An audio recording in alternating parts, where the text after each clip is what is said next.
If you're annoyed that you can't get an FPS unlocker, I'm going to show you exactly how to do that in today's video, and this is going to be really simple. So if you go to this website, which I have in the description down below, and scroll down, you can see new method. Press on that and it will redirect you to this page right here. Then you want to press the download button right there and make sure it's downloaded. Then if you go to your search bar and type up ROBLOX, you can see it right there. Right click on it and then press open file location. When you do that, you can see this, and then you want to right click and press open file location once again. And then when you do that, you can see all of these different things, but just press new and then folder, and then you made a new folder.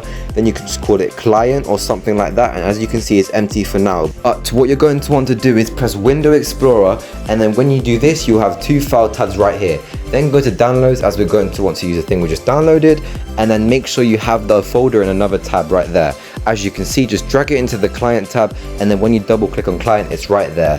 Then you're going to want to click notepad, and when it has loaded, just drag it to the bottom and then drag the client app settings into it right there. And then as you can see, there's this number right here which you can change to anything you want, up to 2,000, 3,000. I recommend 1,000, but if you just want 2,000, let's say, just press file and then save. And then as you can see, when I double click on client app settings, it is 2,000 right now. And yeah, thank you for watching and subscribe.